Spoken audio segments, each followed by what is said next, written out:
जब हमारी शादी हुई तो मेरे पति मुझे लेके गए शिमला। उस समय तो ये जमाना भी नहीं था कि सिंगापुर जाओ, मलेशिया जाओ, तब तो शिमला ही चले जाएं तो बड़ी बात होती थी, है ना सर। तो शिमला ले गए, लेकिन पता नहीं उन पे क्या भूत सवार हुआ। बोले ड्राइवर नहीं चलाएगा कार। मैं कहा फिर? बोले मैं आप पे चला लाऊंगा। मैं ठीक है आप चला लो, अपन तो नई नवेली वैसे भी थोड़ा कम बोलती है, चुप चुप रहती है। तो उन्होंने ड्राइवर को एक्स्ट्रा पैसे दे दिए, कार हायर कर ली और बोले कि तू गड्डी नहीं चलाएगा, तू पैसे रख ले। रख लिए ड्राइवर ने। अब पतिदेव ड्राइविंग सीट पर, मैं साथ वाली सीट पर। और सीन देखिए, शिमला की पहाड़ियों में जैसे ही हम गए तो एक मोड़ आया। सरदार जी ने इतनी तेजी से मोड़ काटा कि लगा खाई में गिर जाएंगे। मैं डर गई, लेकिन नई नवेली थी, बोली नहीं। अरे पूरी जिंदगी पड़ी है बोलने को, शुरू में क्या करना बोल के। अगला मोड़ आया, फिर इतनी तेजी से काटा, लगा कि गिर जाएंगे। अब मैं सच में गुस्सा आ गई, बोलने लगी, लेकिन फिर मैंने रोक लिया खुद को कि नहीं बोलना, नई नवेली हूं। तीसरा मोड़ आया, एक पहिया ही उतर गया खाई में। अब कैसे चुप रहती, जैसे तैसे लोगों ने पहिया खींचा, पीछे से गाड़ी खींची। अब मुझे गुस्सा आया। मैं कहा सरदार जी, क्या आपको मोड़ दिखाई नहीं देता? इतनी तेजी से मोड़ काटते हो, आपको डर नहीं लगता? बोले डर क्यों लगे? मैं कहा क्यों? बोले जब मोड़ आता है मैं तो आंखें बंद कर लेता हूं। कट गया ते सतनाम नहीं ते वाहेगुरु जी। और हकीकत जानिए, सबसे पूछ लीजिए, वो दिन आज का दिन। अब गाड़ी में ही चलाती हूँ। और क्या क्या जरूरत पड़ी है अपन टेंशन दें कि कोई खाई आए, कोई गड्ढा आए, कोई टेंशन नहीं। अच्छा, वहां से और अगली बात सुनो। वहां से हम आ गए जब वापस दिल्ली में, मेहरौली की बहू। दिल्ली आ गए तो एक दिन कहते हैं मैं ग्वालियर की बेटी हूँ और दिल्ली आई। बोले तूने लाल किला तो नहीं देखा होगा? मैंने कहा नहीं। बोले चल दिखा के लाऊं। मैं कहा दिखा लाओ। तो उन्होंने अपना स्कूटर निकाला। हमारे पास तब तो गाड़ी थी नहीं, स्कूटर था। स्कूटर पे मुझे पीछे बिठाया, हम मेहरौली से चले तो कुतुब मीनार की रेड लाइट आई। वो रेड लाइट थी रेड, लेकिन मेरे पति ने स्कूटर नहीं रोका। रेड लाइट पे 80 की स्पीड में पार कर दिया। मैंने पीछे से थपकी दी।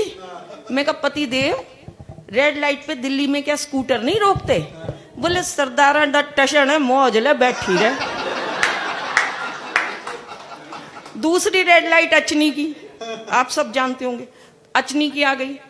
फिर वो लाइट हमें रेड मिली, फिर 80 की स्पीड में पार। मैंने थपकी दी। बोले तेनू क्या ना, सरदारा दा टशन है, मौज ले बैठी रहे। ऐसे ही एम्स की, आईएनए की सारी लाइटें हमें रेड मिलती गई। 10 लाइट, और 10 लाइट पे मेरी थपकी पे मुझे एक ही बात सुनाई दी कि सरदारा दा टशन है, मौज ले बैठी रहे। 11वीं लाइट मिली आईटीओ की, जो थी ग्रीन। सरदार जी ने ब्रेक लगा दी, ची।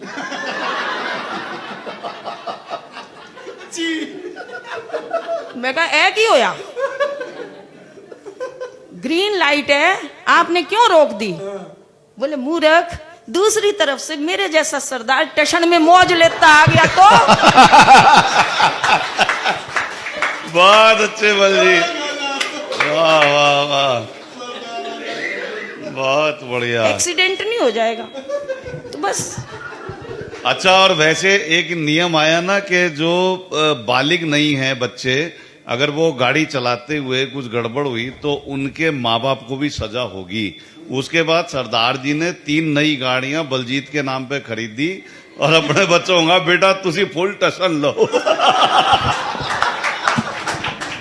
और देखो एक अच्छी बात की, पतिदेव और ये दीपक आपस में कितनी सलाह करते रहते हैं, पर मैं टेंशन ही नहीं लेती। जिसका खुदा उसका क्या, कोई टेंशन लेने की जरूरत नहीं। फानूस बनकर जिसकी रक्षा हवा करे, क्या टेंशन है कि दीपक और सरदार जी सलाह करें? कोई टेंशन नहीं, मस्ती में रहना चाहिए। और मस्ती मैंने कहा कहीं से नहीं आती। 4 पंक्तियां लिखी थी कि किसी को चाह लो तो चाहत हो जाती है, किसी को चाह लो तो चाहत हो जाती है, अपना बना लो तो आदत हो जाती है। मैंने जान लिया दिल में रहता है खुदा, लोगों को हंसा लो इबादत हो जाती है। बिल्कुल मस्ती में रहना चाहिए। ये बता रहे थे कि 8 बजे मोदी जी आते हैं और टेंशन दे देते हैं। 2016 में भी टेंशन दी थी उन्होंने, और लेकिन उन्होंने तो टेंशन दी, नोट बंद कर दिए। और मेरे पति देव रोज 8 बजे पालती मारे और टीवी चैनल खोल के बैठ जाए। मैंने कहा पति देव, नोटबंदी हो गई, 500 के नोट बंद हो गए, 1000 के नोट बंद हो गए, आप रोज टीवी पे क्या देख रहे हो? बोले ये 56 इंची सीना जरूर कुछ करेगा। मैंने कहा आपको किस चीज का इंतजार है? बोले मैं तो उस चीज का इंतजार कर रहा हूं जब ये टीवी पर आए और कहें मेरे प्यारे देशवासियों, ये जो आपके पास आपकी धर्मपत्नी है ये 30 जून तक ही मान्य रहेगी।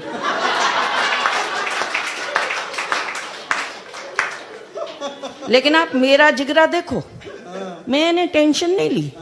कारण जो पति 500 रुपए का नोट बदलवाने बैंक की लाइन में नहीं लगा, वो 55 किलो की पत्नी बदलवाने कहां जाएगा?